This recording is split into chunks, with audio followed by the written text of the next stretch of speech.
नमस्कार। आपके अपने चैनल ज़िंदगी सुपरफास्ट में आप सभी का बहुत बहुत स्वागत, वंदन, अभिनंदन। मैं मंगल स्वरूप उपस्थित हूँ आज एक और नई कहानी के साथ। कहानी का शीर्षक है बड़े भाई साहब और इस कहानी को लिखा है कहानी सम्राट मुंशी प्रेमचंद जी ने। तो सुनते हैं बड़े भाई साहब। मेरे भाई साहब मुझसे 5 साल बड़े, लेकिन केवल 3 दर्जे आगे। उन्होंने भी उसी उम्र में पढ़ना शुरू किया था जब मैंने शुरू किया, लेकिन तालीम जैसे महत्व के मामले में वह जल्दबाजी से काम लेना पसंद न करते थे। इस भवन की बुनियाद खूब मजबूत डालना चाहते थे जिस पर आलीशान महल बन सके।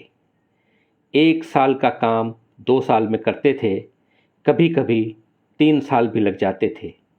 बुनियाद ही पुख्ता न हो तो मकान कैसे पायेदार बने। मैं छोटा था, वह बड़े थे। मेरी उम्र 9 साल की थी, वह 14 साल के थे। उन्हें मेरे तंबीह और निगरानी का पूरा और जन्मसिद्ध अधिकार था, और मेरी शालीनता इसी में थी कि उनके हुक्म को कानून समझूं। वह स्वभाव से बड़े अध्ययनशील थे, हरदम किताब खोले बैठे रहते थे और शायद दिमाग को आराम देने के लिए कभी कॉपी पर किताब के हाशियों पर चिड़ियों, कुत्तों, बिल्लियों की तस्वीरें बनाया करते थे। कभी कभी एक ही नाम या शब्द या वाक्य 10-20 बार लिख डालते। कभी एक शेर को बार बार सुंदर अक्षरों में नकल करते। कभी ऐसी शब्द रचना करते जिसमें न कोई अर्थ होता, न कोई सामंजस्य। मसलन एक बार उनकी कॉपी पर मैंने यह इबारत देखी, स्पेशल अमीना भाइयों भाइयों, दरअसल भाई भाई। राधेश्याम, श्रीयुत राधेश्याम। 1 घंटे तक इसके बाद एक आदमी का चेहरा बना हुआ था। मैंने बहुत चेष्टा की कि इस पहेली को कोई अर्थ निकालूं, लेकिन असफल रहा और उनसे पूछने का साहस न हुआ। वह 9वीं जमात में थे, मैं 5वीं में। उनकी रचनाओं को समझना मेरे लिए छोटा मुंह बड़ी बात थी। मेरा जी पढ़ने में बिल्कुल न लगता था। 1 घंटा भी किताब लेकर बैठना पहाड़ था। मौका पाते ही हॉस्टल से निकलकर मैदान में आ जाता और कभी कंकरियाँ उछालता, कभी कागज़ की तितलियाँ उड़ाता, और कहीं कोई साथी मिल गया तो पूछना ही क्या। कभी 4 दीवारी पर चढ़कर नीचे कूद रहे हैं, कभी फाटक पर सवार उसे आगे पीछे चलाते हुए मोटर कार का आनंद उठा रहे हैं। लेकिन कमरे में आते ही भाई साहब का वह रुद्र रूप देखकर प्राण सूख जाते। उनका पहला सवाल यह होता, कहाँ थे? हमेशा यही सवाल इसी ध्वनि में हमेशा पूछा जाता था, और इसका जवाब मेरे पास केवल मौन था। न जाने मेरे मुंह से यह बात क्यों न निकलती कि ज़रा बाहर खेल रहा था। मेरा मौन कह देता था कि मुझे अपना अपराध स्वीकार है, और बड़े भाई साहब के लिए इसके सिवा और कोई इलाज न था कि स्नेह और रोष से मिले हुए शब्दों से मेरा सत्कार करें। इस तरह अंग्रेजी पढ़ोगे तो ज़िंदगी भर पढ़ते रहोगे और एक हर्फ ना आएगा। अंग्रेजी पढ़ना कोई हंसी खेल नहीं है कि जो चाहे पढ़ ले। नहीं, एरा गेरा नत्थु खेरा सभी अंग्रेजी के विद्वान हो जाते। यहाँ रात दिन आंखें फोड़नी पड़ती और खून जलाना पड़ता है, तब कहीं यह विद्या आती है। और आती क्या है, हाँ कहने को आ जाती हैं। बड़े बड़े विद्वान भी शुद्ध अंग्रेजी नहीं लिख सकते, बोलना तो दूर रहा। और मैं कहता हूँ, तुम कितना गूंगा हो कि मुझे देखकर भी सबक नहीं लेते।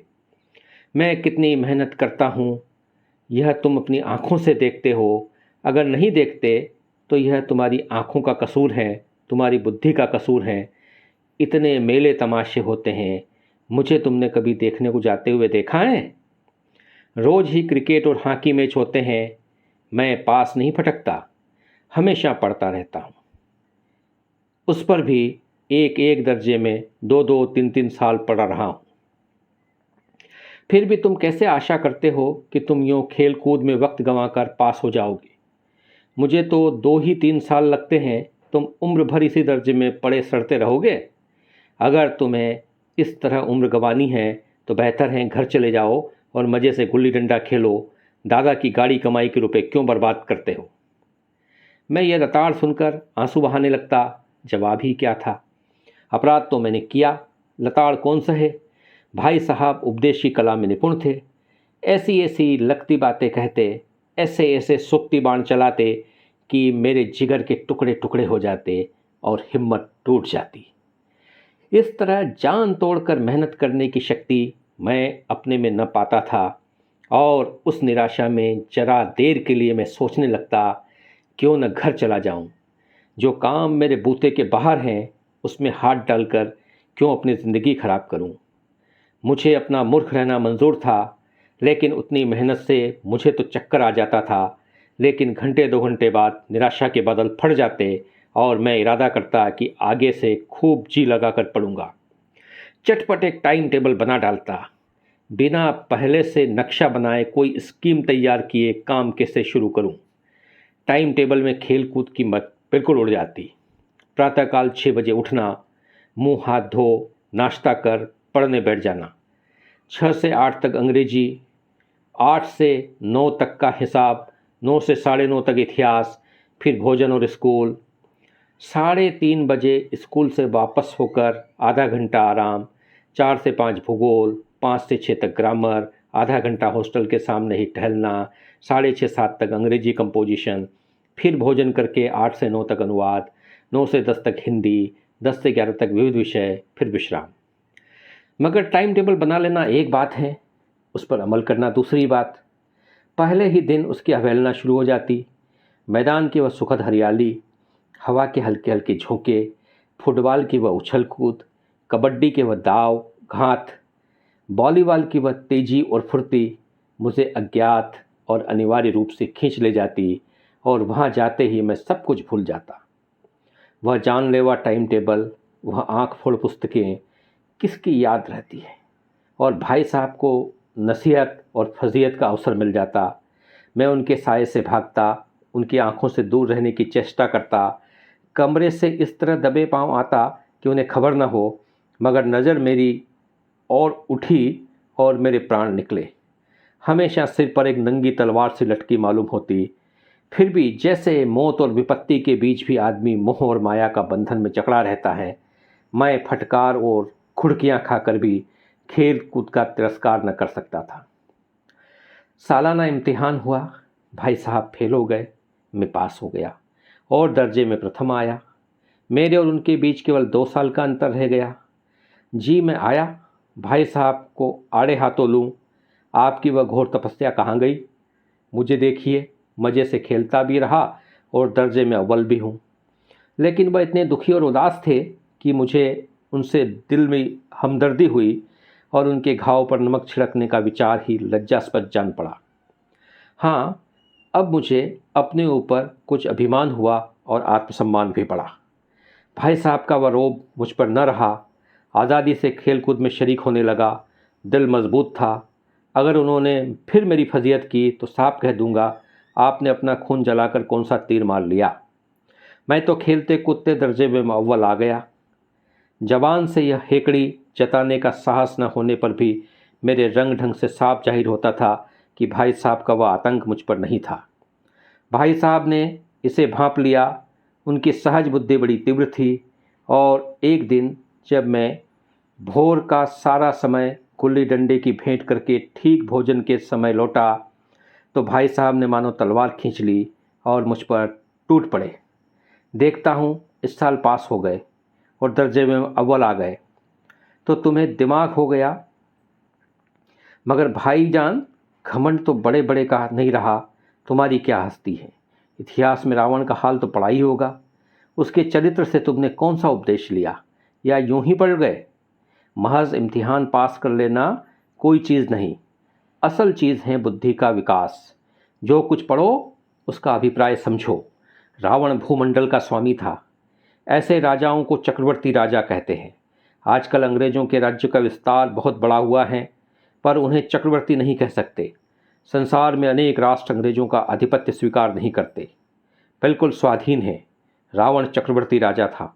संसार के सभी महीप उसे कर देते थे। बड़े बड़े देवता उसकी गुलामी करते थे।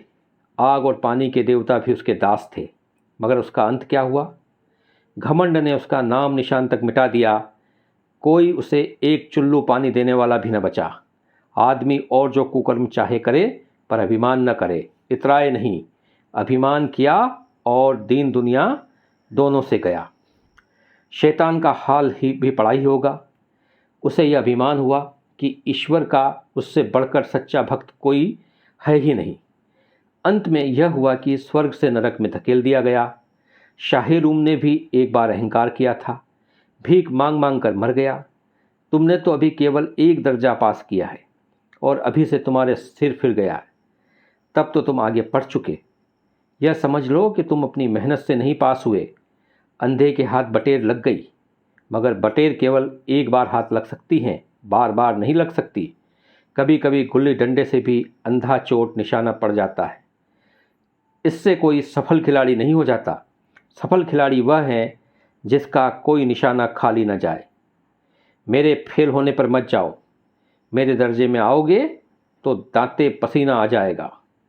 जब अलजबरा और ज्योमेट्री के लोहे के चने चबाने पड़ेंगे और इंग्लिस्तान का इतिहास पढ़ना पड़ेगा। बादशाहों के नाम याद रखना आसान नहीं है। 8 हेनरी हो गुजरे हैं। कौन सा कांड किस हेनरी के समय में हुआ, क्या यह याद कर लेना आसान समझते हो? हेनरी 7वें की जगह हेनरी 8वां लिखा और सब नंबर गायब। सफ़ा चट।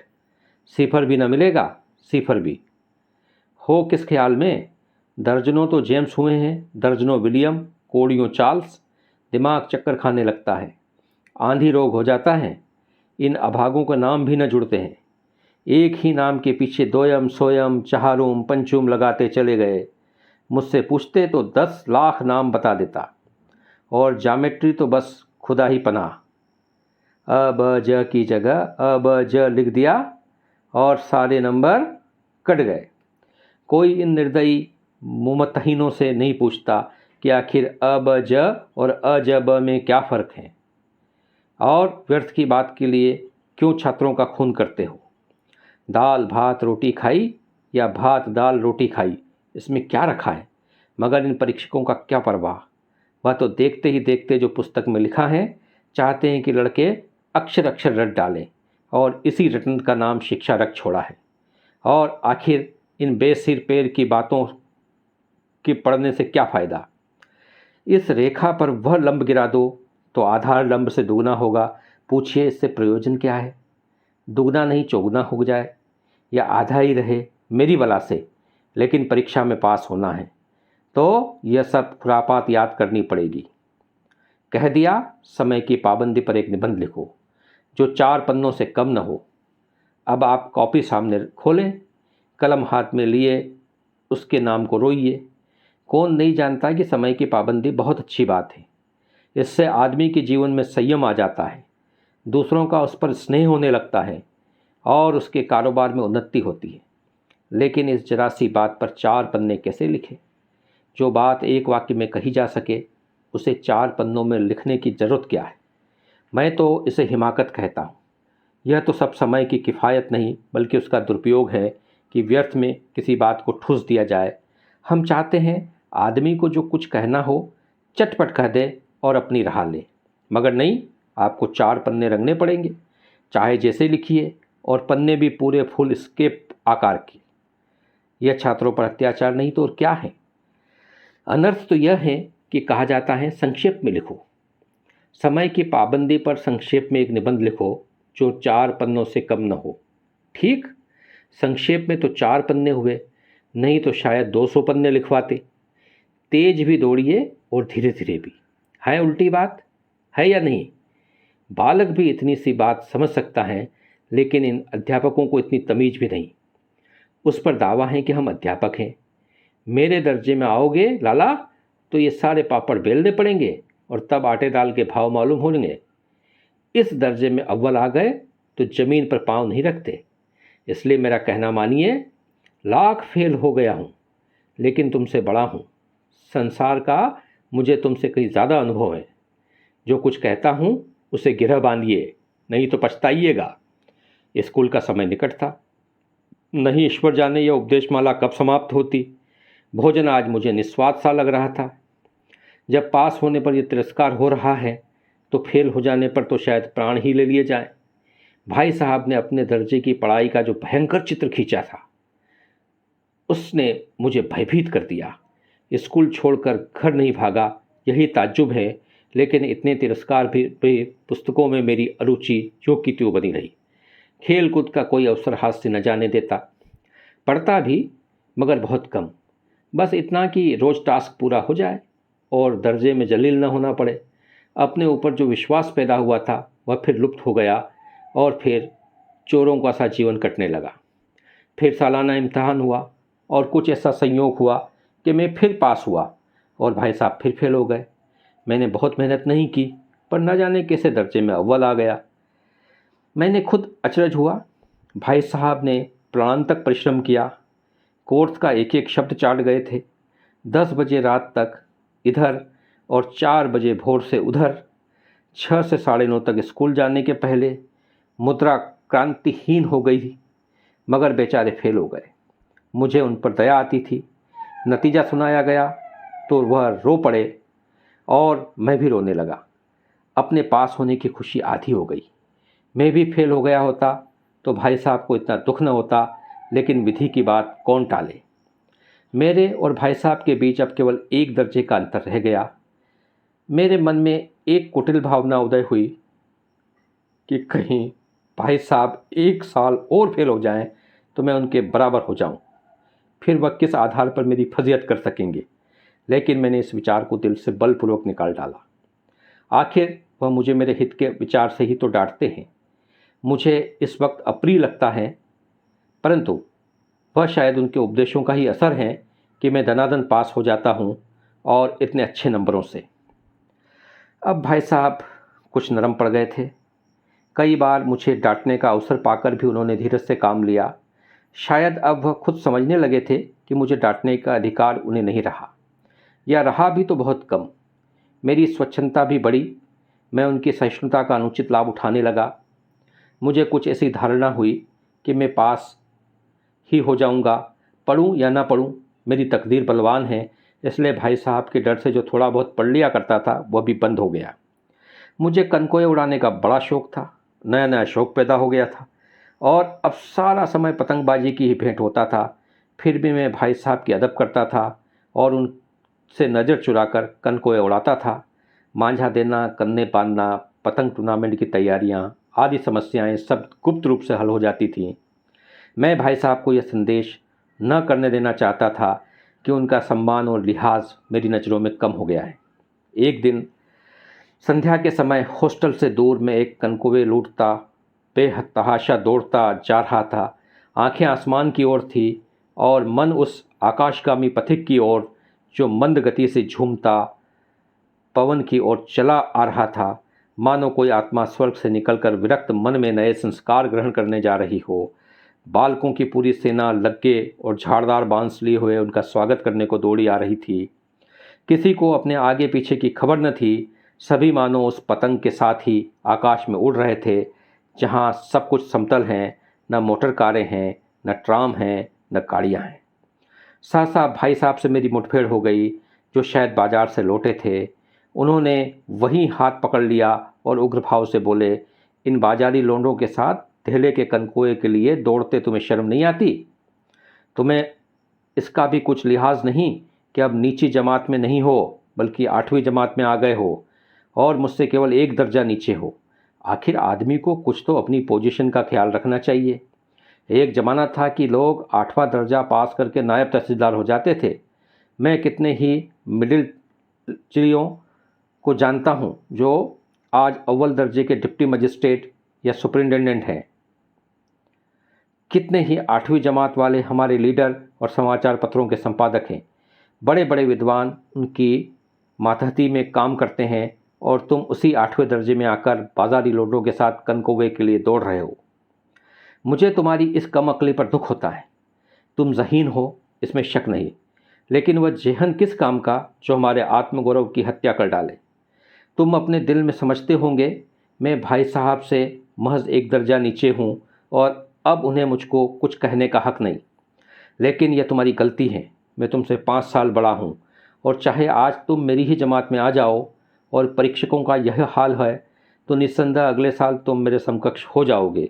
और शायद 1 साल बाद मुझसे आगे भी निकल जाओ, लेकिन मुझ में और तुम में जो 5 साल का अंतर है उसे तुम क्या खुदा भी नहीं मिटा सकता। मैं तुमसे 5 साल बड़ा हूँ और हमेशा रहूँगा। मुझे दुनिया का और ज़िंदगी का जो तजुर्बा है तुम उसकी बराबरी नहीं कर सकते, चाहे तुम एमए और डिफिल और डिलीट ही क्यों न हो जाओ। समझ किताबें पढ़ने से नहीं आती, दुनिया देखने से आती हैं। हमारी अम्मा ने कोई दर्जा नहीं पास किया और दादा भी शायद 5वीं 6ठी जमात के आगे नहीं गए, लेकिन हम दोनों चाहे सारी दुनिया की विद्या पढ़ लें, अम्मा और दादा को हमें समझाने और सुधारने का अधिकार हमेशा रहेगा। केवल इसलिए नहीं कि वे हमारे जन्मदाता हैं, बल्कि इसलिए कि उन्हें दुनिया का हमसे ज़्यादा तजुर्बा है और हमेशा रहेगा। अमेरिका में किस तरह की राज व्यवस्था है और 8वें हेनरी ने कितने ब्याह किए और आकाश में कितने नक्षत्र हैं, यह बातें चाहे उन्हें न मालूम हो, लेकिन हज़ारों ऐसी बातें हैं जिनका ज्ञान उन्हें हमसे और तुमसे ज़्यादा है। देव न करे आज मैं बीमार हो जाऊं, जो तुम्हारे हाथ पांव फूल जाएंगी। दादा को तार देने के सिवा तुम्हें और कुछ न सूझेगा, लेकिन तुम्हारी जगह दादा हों तो किसी को तार न दें, न घबराएं, न बदहवास हों। पहले खुद मरज पहचान कर इलाज करेंगे, उसमें सफल नहीं हुए तो किसी डॉक्टर को बुलाएंगे। बीमारी तो खैर बड़ी चीज़ है, हम तुम तो इतना भी नहीं जानते कि महीने भर का खर्च महीना भर कैसे चले। जो कुछ दादा भेजते हैं उसे हम 20-22 तक खर्च कर डालते हैं, फिर पैसे पैसे को मोहताज हो जाते हैं। नाश्ता बंद हो जाता है, धोबी और नाई से मुंह चुराने लगते हैं। लेकिन जितना आज हम और तुम खर्च कर रहे हो, उसके आधे में दादा ने अपनी उम्र का बड़ा भाग इज्जत और नेकनामी के साथ निभाया है और कुटुंब का पालन किया है, जिसमें सब मिलकर 9 आदमी थे। अपने हेडमास्टर साहब को ही देखो, एमए है कि नहीं, और यहाँ के एमए नहीं, ऑक्सफोर्ड के एमए। 1000 रुपये पाते हैं, लेकिन उनके घर का इंतज़ाम कौन करता है? उनकी बूढ़ी माँ। हेडमास्टर साहब की डिग्री यहाँ बेकार हो गई। पहले खुद घर का इंतज़ाम करते थे, खर्च पूरा ना पड़ता था, कर्जदार रहते थे। जब से उनकी माताजी ने प्रबंध अपने हाथों में ले लिया, जैसे घर में लक्ष्मी आ गई। तो भाईजान, यह गरूर दिल से निकाल डालो कि तुम मेरे समीप आ गए हो और अब स्वतंत्र हो। मेरे देखते तुम बेराह न चलने पाओगे। अगर तुम यूँ न मानोगे तो मैं थप्पड़ मारकर, थप्पड़ का प्रयोग करके तुम्हें सही रास्ते पर लाऊंगा। मैं जानता हूँ तुम्हें मेरी बातें जहर लग रही हैं। मैं उनकी इस नई युक्ति से नतमस्तक हो गया। मुझे आज सचमुच अपनी लघुता का अनुभव हुआ और भाई साहब के प्रति मेरे मन में श्रद्धा उत्पन्न हुई। मैंने सजल आँखों से कहा, हरगिज़ नहीं, आप जो कुछ फरमा रहे हैं वह बिल्कुल सच हैं और आपको उसके कहने का अधिकार है। भाई साहब ने मुझे गले से लगा लिया और बोले, मैं कनकौवे उड़ाने से मना नहीं करता, मेरा भी जी ललचाता है, लेकिन क्या करूं? खुद बेराह चलूं तो तुम्हारी रक्षा कैसे करूं? यह कर्तव्य भी तो मेरे ही सिर पर है। संयोग से उसी वक्त एक कटा हुआ कनकौवा हमारे ऊपर से गुजरा। उसकी डोर लटक रही थी। लड़कों का एक गोल पीछे पीछे दौड़ा चला आता था। भाई साहब लंबे हैं ही, उछलकर उसकी डोर पकड़ ली और बेतहाशा हॉस्टल की तरफ दौड़े। मैं पीछे पीछे दौड़ रहा था। तो इस वक्त हमने इस कहानी को सुना और मैं उम्मीद करता हूँ कि ये जो कहानी है बड़े भाई साहब, ये आप लोगों को पसंद आई होगी। कि जो बड़ा होता है उसे निश्चित रूप से छोटे को डांटने का एक विशेष अधिकार प्राप्त होता है। शिक्षा जो होती है, या किताबी शिक्षा, स्कूली शिक्षा, डिग्री वाली शिक्षा, उसका अपना महत्व होता है, किंतु साथ ही साथ जो जीवन का तजुर्बा होता है उसके अपने भी मायने होते हैं। और इस कहानी को हमने इसी रूप में देखा कि जो बड़े होते हैं वो जो बात कहते हैं उनके कहने का अपना महत्व होता है, और अगर आप छोटे हैं तो लघुता में भी प्रभुता होती है।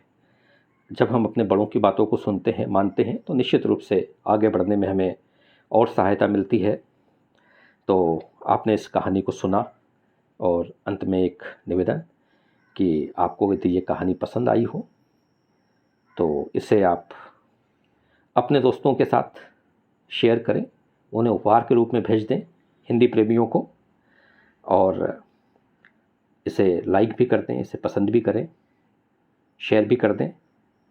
और अगर इस चैनल को, आपका अपना चैनल है, अगर अभी तक आपने इसे अपनाया नहीं है तो इसे अपना लें, सब्सक्राइब कर दें। और करीब 26 मिनट की इस यात्रा में, इस सफ़र में हम सफ़र रहे, इसके लिए दिल से आप सभी का बहुत बहुत धन्यवाद। प्रणाम।